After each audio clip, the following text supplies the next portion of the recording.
চ্যাপ্টারটা একটা ওভারঅল একটা কনসেপ্ট বোঝানোর চেষ্টা করব, যাদের জানা আছে তারাও রিকল করার চেষ্টা করবি, আর যারা নতুন শুনছিস তারাও মন দিয়ে শুনবি, স্পেশালি তারাও প্রত্যেকের জন্যই সমান ইম্পর্টেন্স দিয়ে শুনতে হবে, ঠিক আছে? দেখ, সেল যদি বলতে হয় প্রথমে, তাহলে cell is the structural and the functional unit of life. এই কথাটা যদি বলা হয় তাহলে কোনো আপত্তি নেই কারণ, ঠিক আছে? এবারে যে structural and functional unit of life বলছে, তার কারণ হচ্ছে কি একটা, হ্যাঁ রাইট, বল। ইয়েস, অর্গান বলতে পারি, বা আমাদের বডির কোনো বডির বিগেস্ট অর্গান কি, লার্জেস্ট অর্গান কি তুই জানিস? Skin. This is actually an organ. Organ মানে ভেতরে যেটা আছে তা না, হ্যাঁ। তো এই এন্টায়ার এই স্কিন সব কিছুই আমাদের মাথা থেকে পুরো পায়ের আঙুল পর্যন্ত billions and millions of cells দিয়ে কম্পোজড আমরা পুরো, যে কোনো অর্গানিজম। হ্যাঁ, সেটা একটা ছোট্ট চিপমাঙ্ক হলে তার কম সেলস আছে, একটা বড় এলিফ্যান্ট হলে তার অনেক বেশি সেলস আছে। সেলসগুলো হয়তো ভলিউমে সাইজে বড় হতে পারে, এইটাই ডিফারেন্স, বাট সেল সবারই আছে। তো স্ট্রাকচার তৈরি করছে ব্রিক বাই ব্রিক। আর কি তৈরি করছে না, ফাংশনাল ইউনিট। কেন বলছে? কারণ এটাও মানে হচ্ছে যে ইয়েস, হ্যাঁ রাইট, মানে একটা কোলাবোরেটিভ অ্যাকশন। আমাদের বডিতে যা কিছুই হচ্ছে সেটা হচ্ছে অনেকগুলো সেলের একটা কোলাবোরেটিভ অ্যাকশন, টিম ওয়ার্ক। যেরকম লাংস আমরা জানি ডাইজেশনে হেল্প করছে, বিভিন্ন কাজে হেল্প করছে, কিন্তু ওটা একটা আমরা কী বলবো ওপর বলছি কথাটা, অ্যাকচুয়ালি কাজটা করছে কে না, বেসিক্যালি যেটা আমাদের এই লিভারের যে সেলসগুলো রয়েছে, এরকম অনেকগুলো সিমিলার লিভার সেলস, তারা একসাথে কাজ করছে, তারা কিছু না কিছু এনজাইম সিক্রিট করছে। একটা সেল হয়তো 1 মাইক্রোলিটার করলো, তাহলে 100 সেল 100 × 1 মাইক্রোলিটার এনজাইম সিক্রিট করছে। তার মানে একসাথেই তো হলো, একা সেলের পক্ষে কাজ করা সম্ভব নয় একটা সিঙ্গেলে। বাট একটা সেল একাই সব কিছু কাজ করতে পারে, সেরম অর্গানিজমও আছে, যেটা হচ্ছে আমাদের বেসিক্যালি দ্য ব্যাকটেরিয়াস, লোয়ার ফর্ম। আর কথাটা ওইখান থেকেই এসছে, যে structural functional unit of life, ওটা কিন্তু ওই একটা ব্যাকটেরিয়ার জন্যই কথাটা এসছে। কারণ সবার আগে একটাই সেল এসেছিলো পৃথিবীতে, মানে সব কিছুই শুরু হয়েছিল একটা সেল দিয়ে, আস্তে আস্তে সেগুলো ডিভাইড হয়ে হয়ে গ্র্যাজুয়ালি ভেঙে একটা এন্টায়ার কমপ্লেক্স অর্গানিজম তৈরি হয়েছে। তো ওই সেলের ব্যাপারেই বেসিক্যালি এই চ্যাপ্টারে আমাদের আলাপ আলোচনা রয়েছে।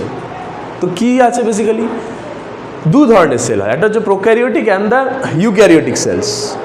প্রোক্যারিওটিক মানে কি বলেছিলাম, প্রোক্যারিয়ন, পুরনো নিউক্লিয়াস, ওল্ড নিউক্লিয়াস, বা আগে যে নিউক্লিয়াস এসছে। সো তার মানে এভিডেন্ট যে in the evolution of life prokaryotic cells were the first ones to occur. For example, যদি এখনকার যা ফোন রয়েছে, অনেক আগের পুরনো ফোন দেখলে দেখবি অত ফিচার্স ছিল না, অত কিছু ছিল না। তারও আগে দেখলে দেখবি জাস্ট একটা black and white, just phone করা যেতে পারতো আর কথা শোনা যেতে পারতো। কিন্তু প্রথম তো ওরাই এসেছিলো, প্রথমে কেউ ভাবেনি যে অত কিছু ক্যামেরা বা অত কিছু দেওয়া যেতে পারে, অত অ্যাপস দেওয়া যেতে পারে। তো সবার আগে সিম্পলি স্টার্ট হয় সব কিছু, তারপর গ্র্যাজুয়ালি যেতে যেতে যেতে যেতে সেটা কমপ্লেক্স ফর্ম নেয়। তার মানে এখানে আরেকটা সেল চলে আসছে, that is the eukaryotic cells, advance cells, মানে নিউ নিউক্লিয়াস, নতুন নিউক্লিয়াস যার। তো এইখানে যে ছবিটা দেওয়া রয়েছে that is an eukaryotic cell. আমরা ইউক্যারিওটিক সেল নিয়ে কেন আলোচনা বেশি করছি, কারণ আমাদের সিলেবাস অনুযায়ী আমাদের ফোকাসটা আমাদের ইউক্যারিওটিক সেলের বেশি দরকার। Prokaryotic sell is very simple, ঠিক আছে? তো ইন জেনারেল যদি বলা হয়, এটা হচ্ছে একটা একখানা সেল। এবার এটা স্কিনে আছে, হয়তো এই সেলটা লিভারেই আছে, হয়তো ওটা অন্য কোথাও রয়েছে, ঠিক আছে? It can be present anywhere, কিন্তু সব সেলের মধ্যে এই বেসিক কম্পোজিশনটা এরকমই থাকে। আচ্ছা, তো যদি ছবিটা ভালো করে সবাই দেখতে পারিস, তাহলে বুঝবি যে সেলের এটা একটা অ্যানিম্যাল সেল। তো অ্যানিম্যাল সেলের ওভারঅল স্ট্রাকচারটা জেনারেলি একটা সার্কুলার ওভাল টাইপের হচ্ছে। আর যদিও এর ছাড়াও আরও অনেক স্ট্রাকচার রয়েছে, সেগুলো আমরা পরে আলোচনা করব। ওভারঅল স্ট্রাকচারটায় এরকম সার্কুলার হয়, অ্যান্ড একদম সেলের বাইরে আরেকটা স্ট্রাকচার থাকে, that is known as the cell membrane, ঠিক আছে? Cell membrane. তো সেল মেমব্রেন কী করে, বেসিক্যালি প্রোটেকশান দেয়, একটা covering type, kind of a covering. হ্যাঁ, এটা 100% ফুল প্রুফ নয়, অবভিয়াসলি সেই ফুল প্রুফ নয় বলেই অনেক অবাঞ্ছিত অর্গানিজমস প্যাথোজেন ওরা এন্টার করে যেতে পারে, ফর এক্সাম্পল ভাইরাস বা কোনো ব্যাকটেরিয়া ঢুকে যেতে পারে অনেক সময়, বাট সেমি পারমিয়েবল। আচ্ছা, এই যে ও বললো সেমি পারমিয়েবল, এখান থেকে ওটা বেসিক্যালি ওর একটা ক্যারেক্টারিস্টিক্স, একটা চরিত্র, অর্থাৎ ও ভালো জিনিসগুলোকে এন্টার করতে দেবে, ফুড মেটেরিয়াল, গ্যাসিয়াস মেটেরিয়াল, আর খারাপ জিনিসগুলোকে হয় বাইরে থেকে এন্টার করতে দেবে না, অথবা যদি সেলের ভেতরে তৈরি হয়, ফর এক্সাম্পল কোনো ওয়েস্ট মেটেরিয়াল আফটার ডাইজেশন বা এনিথিং, সেগুলোকে বার করে দেবে। হ্যাঁ, আবার সেখানে এরকম করলে হবে না, সেগুলোকে কোনো বাইরে বের করতে দেবো না, আর সেটা তো সেলের ভেতরে রেখে লাভ নেই, ভেতর থেকে বাইরে গেলে সেমি পারমিয়েবল, তখন ওয়েস্টের জন্য হচ্ছে। আর তারপরে ভেতরে যে ম্যাক্সিমাম ইম্পর্টেন্ট জিনিসগুলো রয়েছে, these are the cell organelles. না, সেল অর্গানেলস মানে কি বলেছিলাম, বেসিক্যালি অর্গানেলস মানে organ like kind of organ. Yes, হ্যাঁ। তো বেসিক্যালি এরা আমাদের বডিতে যেরকম ভ্যারিয়াস অফ অর্গানস বিভিন্ন রকম কাজকর্ম করে, হ্যাঁ, বিভিন্ন রকম ফাংশনস করে, তেমনই এই সেল অর্গানেলসরা কী করে, সেলকে সার্ভাইভ করতে গেলে, বাঁচতে গেলে বিভিন্ন রকম কাজে হেল্প করে, সার্ভাইবিলিটির উপর ডিপেন্ড করে, এই সার্ভাইবিলিটির জন্য রেসপন্সিবল ওরা এক একটা সেলের। তো বিভিন্ন রকম ফাংশনস করে এরা, কেউ ডাইজেশন করে, আমাদের যেরকম ডাইজেশন হয়, কেউ এনার্জি দেয়, আমাদের জন্য এনার্জি রয়েছে, কেউ রেসপিরেশনে হেল্প করে, এরকম বিভিন্ন কাজ রয়েছে।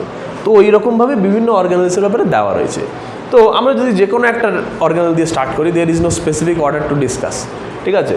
সো ফর এক্সাম্পল, যদি ব্লু কালার স্ট্রাকচারটা যেটা বেশি প্রমিনেন্ট দেখা যাচ্ছে, এইটার নাম হচ্ছে দ্য মাইটোকন্ড্রিয়ন। আচ্ছা, তোরা দেখবি যে অনেক জায়গায় মাইটোকন্ড্রিয়া লেখা থাকে, এখানে বলছে মাইটোকন্ড্রিয়ন। কন্ড্রিয়ন মিনস সিঙ্গুলার, একটার কথা যখন বলা হয়, যখন ড্রিয়া হয়ে যায় তখন মাল্টিপল, দুটো তিনটে একসাথে অ্যাগ্রিগেট বলা হচ্ছে, হ্যাঁ। এখানে একটা দেখাচ্ছে তাই মাইটোকন্ড্রিয়ন। আর মাইটোকন্ড্রিয়া স্ট্রাকচারটা তুই দেখতে পারিস কাইন্ড অফ একটা বড় একটা রুটির মতো টাইপ স্ট্রাকচার, আর ভেতরে অনেকগুলো লিফ লাইক স্ট্রাকচার ভেঙে রয়েছে, যেন একটা নদী চলে গেছে, বেঁকে বেঁকে ভেতর দিয়ে নদী চলে গেছে, ঠিক আছে? এই মাইটোকন্ড্রিয়া কী করে, এনার্জি প্রোডাকশনে হেল্প করে, which is the ATP molecule তৈরি করে, এটিপি মলিকুলের মধ্যে এনার্জিকে ভেঙে রাখে। ওকে,